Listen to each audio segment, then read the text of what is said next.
Okay, hello, welcome back to another game of chess. We're playing e4 as per usual. Our opponent decides to respond with, they go for a Sicilian, so of course we're going to play a Mengarini here, a little a3, preparing the idea of b4, if they do go for the kind of most standard at this elo, I believe, and also one of the most standard moves anyway, knight c6 here. This a3 move, this Mengarini, is a kind of delayed wing gambit. You kind of prepare to play the wing gambit so you can open up this rook. It's very interesting stuff. But they do go knight c6, awesome. We get to play b4 here and offer up this little gambit.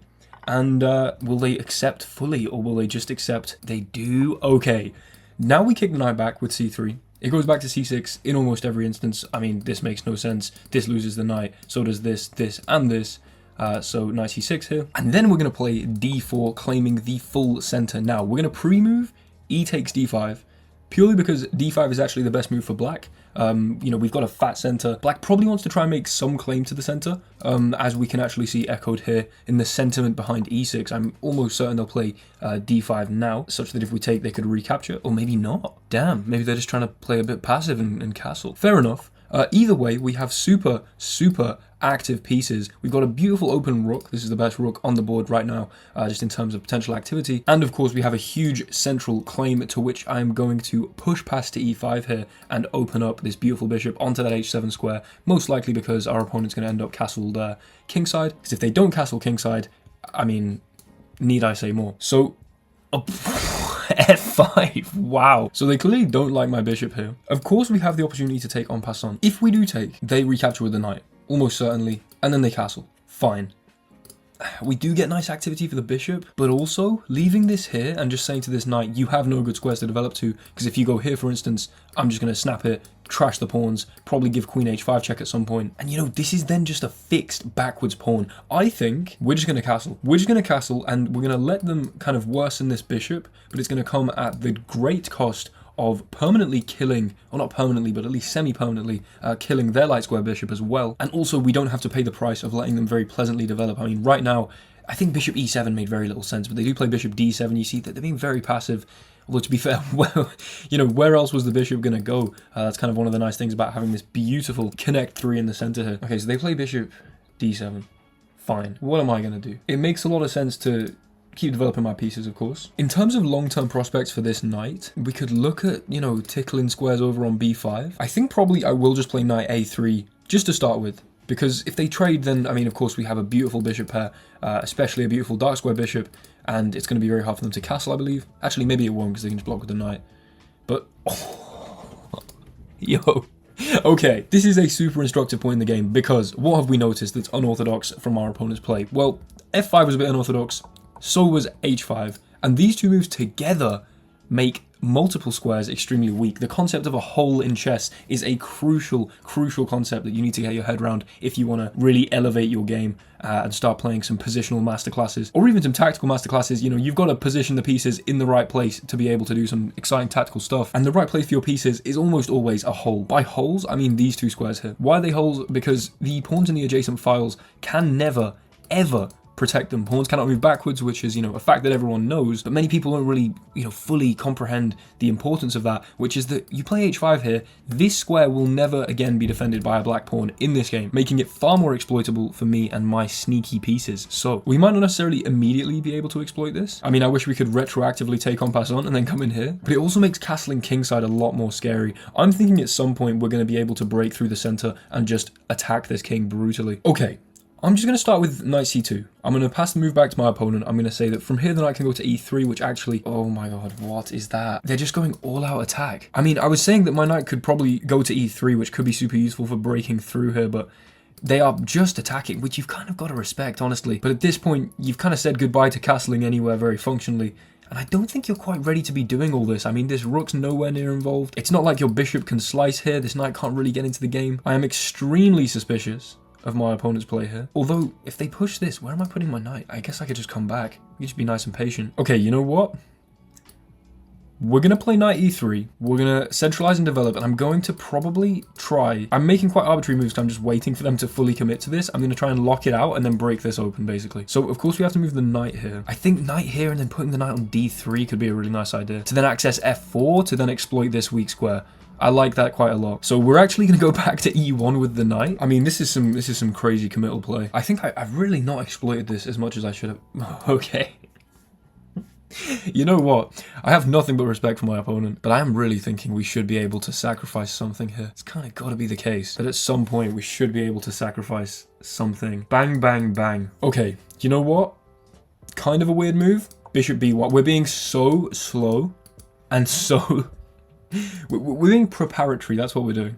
We're going to prepare to break open this center because my opponent has made irreconcilable issues around their king side, which is where they've just cemented their king. So, I mean, purely for the aesthetic, I mean, I probably need to move my king over and then play like knight d5, knight f4, knight e2, knight g1, just to get the full bingo on the back rank, the chess 960 setup. But now, okay. Now I'm going here and here. We're going to put some pressure on this pawn. Because again, not in the technical sense, this isn't a hole in the technical sense because there is an e-pawn. So at some point in the game, presumably that could hypothetically kick this. But at least in the very immediate and practical sense, this is a horrible backwards pawn which will not be able to remove my knight, so this is going to be a very good square for my knight. Now they bring the bishop in. Okay, fine. I mean, I want to open my f-file, right? f4, if you take en passant, I can play like queen takes. Surely, okay, you know what? I'm playing f4, I'm going to do it, of course. If they take en passant, they're opening my f-file, which is precisely what I want to do. Queen and rook looking very scary at this king here. If they don't, they're going to just have to move the bishop. Probably have wasted a tempo. They do take en passant, hell yeah. Hell yeah. And I'm really thinking there might be some kind of, like, this pawn might become overworked. Especially with this well-positioned knight, although they could just remove the knight off the board. Okay, hold on. Hold on. Hold on. I've been saying there's going to be some tactical breakthrough. Knight takes, you have to take, else you're just losing. Queen takes, you can't block with anything on f6 because my pawn controls that square. So knight takes, pawn takes, queen takes. The only other thing you could block with hypothetically would be bishop d7, which runs into mate in 1. So knight takes, pawn takes, queen takes, you have to move the king. You have two legal moves. One of them is g7, where we can then just take... Oh, this is just winning. It's just completely winning. Knight f5, baby. Knight f5. This, I don't know what my opponent's doing here, but being patient and waiting for that tactical breakthrough while their king was weak in the center. And I mean, I said they've made irreconcilable weaknesses around the king side. Just being patient and eventually exploiting that. I mean, we don't have to calculate further than... What? Maybe we do. I mean, I'm sure there's all sorts of freaky tactics that we could go for here. But I think queen f2 seems to be the safest option. Just maintain this threat here. Because now there's a discovery and we could probably go to d6. If you take, we're going to take. And the point is we don't need to calculate any further lines other than the fact that we can definitely win this bishop at least. And so at the absolute worst, you know, we're basically winning 2 pawns and disrupting this king for an equal trade of material. If they decide to take here...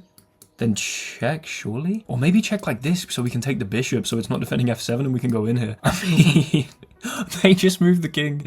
This is awesome. Here, they can run this way.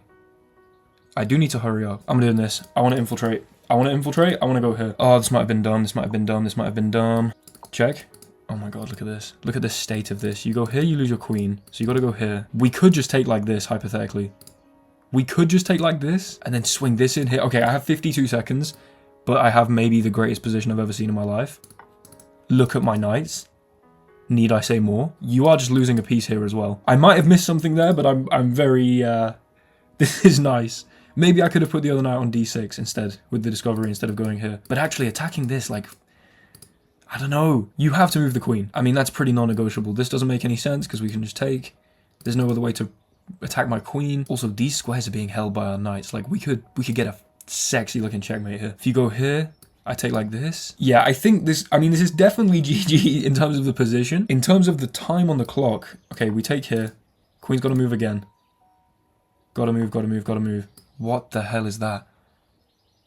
Did they resign? I mean, I don't think they had much more of a resilient defense anyway, but... Check. Look at my pieces, man. Look at my pieces. This is ridiculous. This is genuinely ridiculous. I might just drop the bishop back just for the long-range sniper. Okay, wait, just move. I want to keep the bishop. We can do something so cool here, I'm sure. I've probably missed like a million... Oh, wait, did I just have mate? Actually, you can block with a knight. Here. Look at my pieces. Look at my pieces. Wow. Check. I mean, I'm just having fun at this point. I can put a knight on c5. Where do you go? You have to go here, right? That's your only move. I think. Here? What do I actually do? Oh wait, I should have gone here. And then here. No, we could have swarmed with the knights. I mean, it's still a huge threat, right?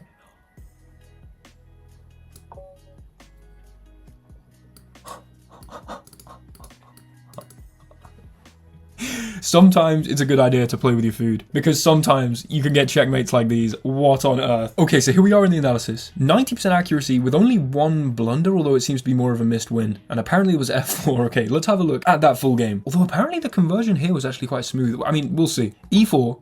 Okay, we get our Sicilian line. We get this really nice line where, even if we don't go for these kind of tactically relevant lines with developing the knight here and then knight here and the threat of the fork, and, you know, this is a line on the channel a lot where you sack your queen to then win back the queen. Some people think of the Mengarini, you know, the accepted Mengarini, and think just of that. And if your opponent doesn't play d5, well, then you can't really do that. However, we still have a beautiful attacking position even if they don't. Knight f3 here, we can push past. And then, I mean, this was just ridiculous. We castled, which was the best move. Here, Knight a3, not bad.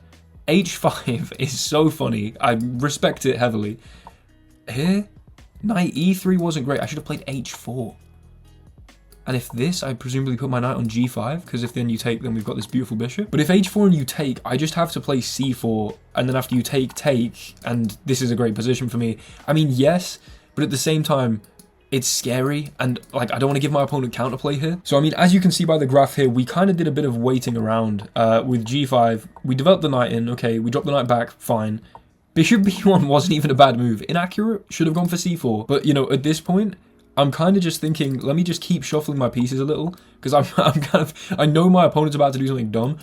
I could have done this, which I didn't even consider for some reason. I think I missed the idea of knight c5, probably on quite a few occasions. Although after they go bishop f7, oh damn, I guess we can just take this, and then probably bounce into here. Wow, okay, that would have been interesting. Instead I went for f4, that was the blunder, which makes sense, because I just allowed them to retreat. They didn't, and of course then, you know, I was very happy, because the whole justification of doing this was if en passant, which, you know, of course I knew was far too tempting to turn down, even though I just turned it down. You know, if they hadn't have actually taken and just dropped the bishop back, I lose a lot of the sort of dynamic play. This becomes a bit more closed, and I can't go into c5, you know, go for these dynamic forking ideas with the knights. I literally was talking about how not taking en passant leaves this pawn weak, and then, you know, didn't exploit that. And I think I also moved the bishop back, put my knight on d3, and then didn't go for this. That was a little bit stupid. However, we get kind of lucky in the fact that they do take. I mean, I could have probably continued the game with like bishop a2 and preparing c4 maybe. And if like knight here, we could go c4 and we could try and break through still, but it probably makes it quite hard to break through here. Anyway, f4 was a little bit dumb. However, they take, so we can move past it and we can have some fun, because bang.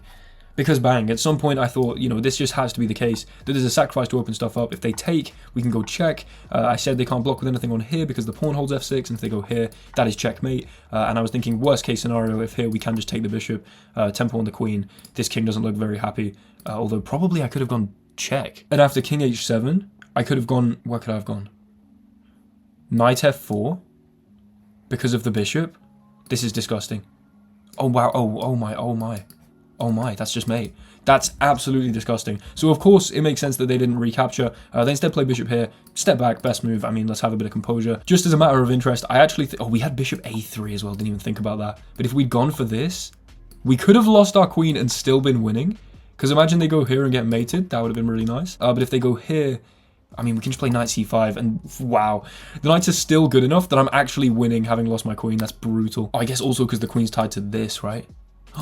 Oh, so if the queen goes here to protect the fork, then we can just take here, and if the queen takes, then there's still a flipping, what on earth? So, you know, kind of sad I didn't sack my queen there. That would have been fun. But then we go check, which was actually the best check to give. Then another check.